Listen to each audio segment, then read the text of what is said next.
Good morning. My name is Charlie Lorenz. We're here today to introduce a show called the Abalone Hunter.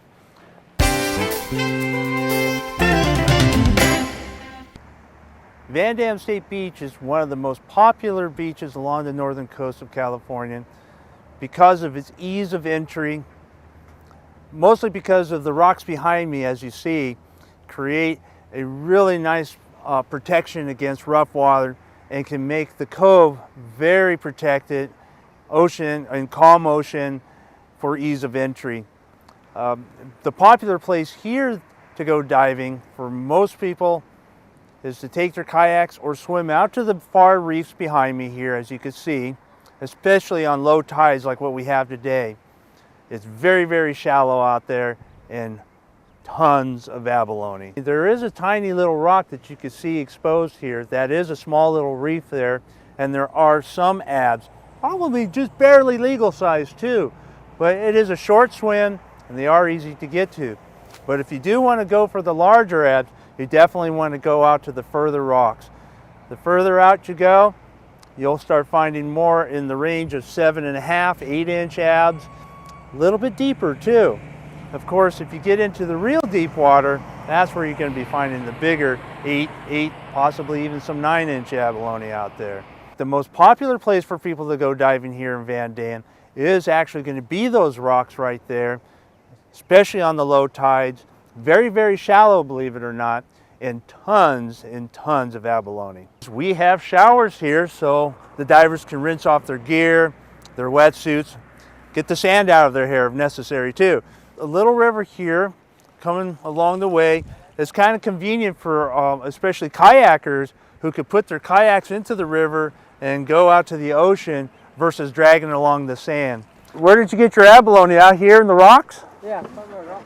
Yeah? Yeah. Really, was it really low tide? I mean, were you swimming or how low? Here.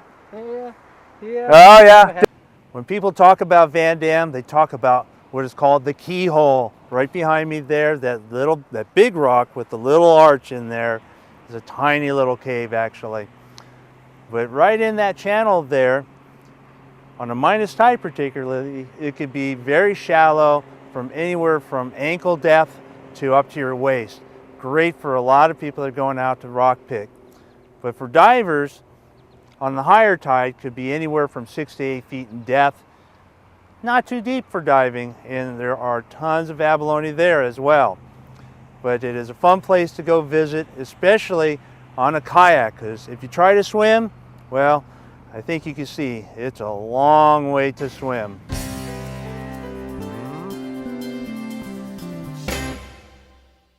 Bumping the bar up against the shell as you're pushing the ab bar down. See how I'm trying to pry the meat, pulling it downward away from the shell as I'm trying to scrape the ab bar up against the shell. As I'm pulling, you can hear it starting to rip apart as I'm pushing down, pulling away, and pop. Now the ab is pulled off. Okay.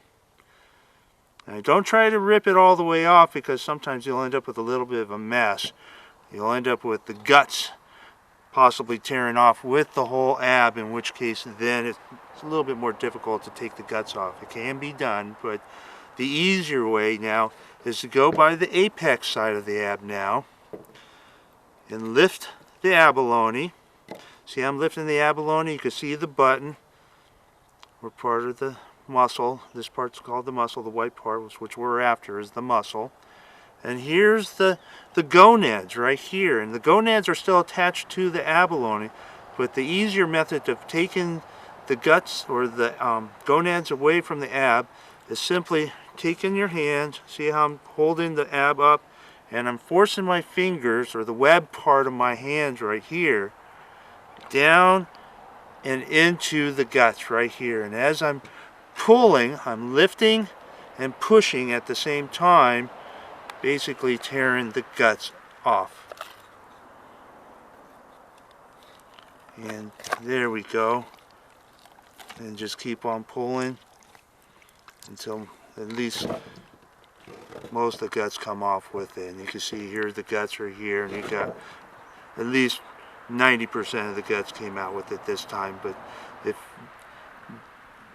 if you're lucky, a lot of times most of the guts will come off with the whole ab. Okay. Now, the next step, because these guys are so slimy, it is recommended to rinse these abs and your hands as often as possible, because you can see you get pretty slimy, things get slippery. This is where people make mistakes and slice their hands because it's so slippery.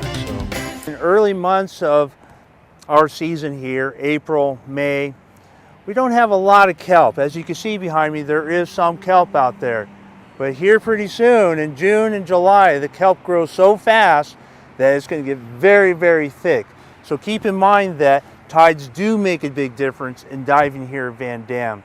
If you're going to be diving on a low tide, this kelp is going to be sitting like a carpet on the surface. It's going to be very difficult to swim through.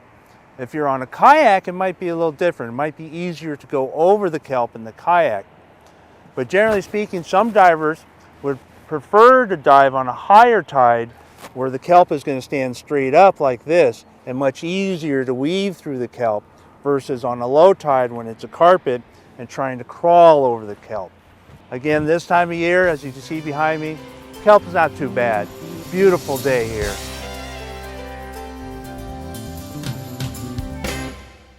Farming a fishing game. How you doing? Good. We're connecting here at the checkpoint. We're checking for abalone or fish. You got any on board?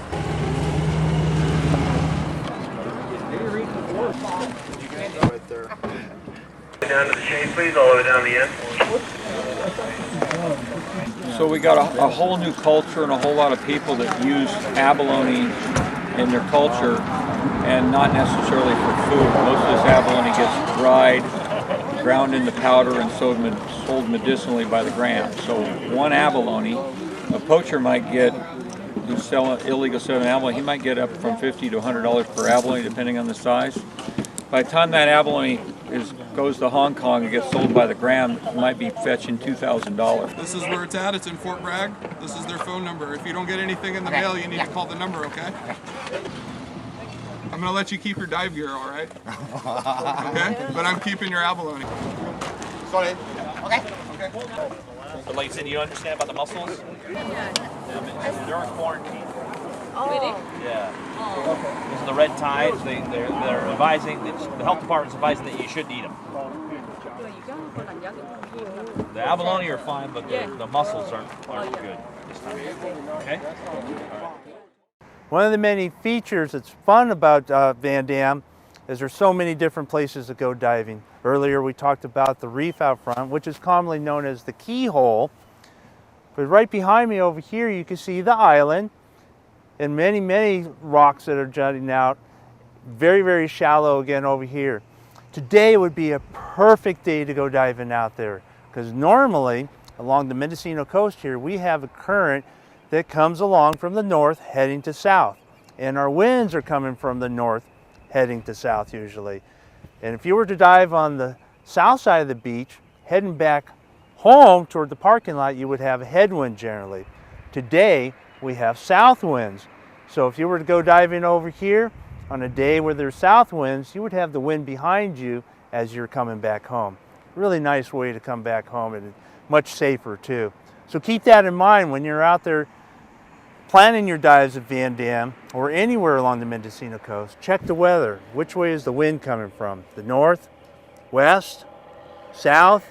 It all makes a difference of which side of the beach you're going to dive, whether you're going to dive north side of the beach or the south side of the beach.